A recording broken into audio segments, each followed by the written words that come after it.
Russia ഒരു വലിയ ആണവ പരീക്ഷണത്തിനുള്ള മുന്നൊരുക്കം തുടങ്ങിയിരിക്കുന്നു. അതിനിടയിൽ റഷ്യയിൽ നിന്നുള്ള രണ്ട് വലിയ ഓയിൽ കമ്പനികളെ റോസ്നെഫ്റ്റിനും ലൂക്കോയിലും ഉപരോധം പ്രഖ്യാപിച്ചുകൊണ്ട് US ട്രഷറി രംഗത്തെത്തി. ഇതോടുകൂടി തന്നെ യുദ്ധം മറ്റൊരു തലത്തിലേക്ക് നീങ്ങും എന്നുള്ളൊരു സൂചന കൂടിയാണ് ഇപ്പോൾ പുറത്തു വരുന്നത്. ഭൂഗർഭ സംവിധാനങ്ങൾ, അന്തർവാഹിനികൾ, ദീർഘദൂര വിമാനങ്ങൾ എന്നിവയിൽ നിന്നെല്ലാം വിക്ഷേപിക്കാൻ കഴിയുന്ന ആണവ മിസൈലുകളുടെ ഒരു പരീക്ഷണമാണ് റഷ്യ നടത്താൻ പോകുന്നത്. അതിനുള്ള മുന്നറിയിപ്പാണ് ഇപ്പോൾ നടത്തിക്കൊണ്ടിരിക്കുന്നത്.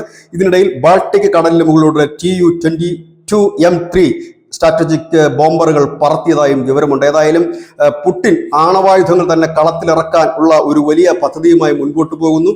ഇതിനിടയിൽ ട്രംപ് തന്റെ മുൻ നിലപാടുകളിൽ നിന്നും മാറ്റി ഉക്രൈന് ആയുധങ്ങൾ നൽകാമെന്നും അതിനായി 6 മാസം കാത്തിരിക്കണമെന്നുമാണ് പറയുന്നത്. ട്രംപിന് ഏതായാലും വലിയ നിരാശയാണ്. ട്രംപ് പറയുന്ന പുടിൻ ഒരു തരത്തിലും ചർച്ചയ്ക്ക് തയ്യാറാകുന്നില്ല. ഇതിനിടയിൽ നാറ്റോ സെക്രട്ടറി ചൈനയോട് ഒരു അഭ്യർത്ഥന നടത്തിയിട്ടുണ്ട്. പുടിനോട് പറഞ്ഞ ഈ യുദ്ധം അവസാനിപ്പിക്കണമെന്നാണ് ഷീ ജിൻ പിങ്ങിനോട് നാറ്റോ മേധാവി പറയുന്നത്.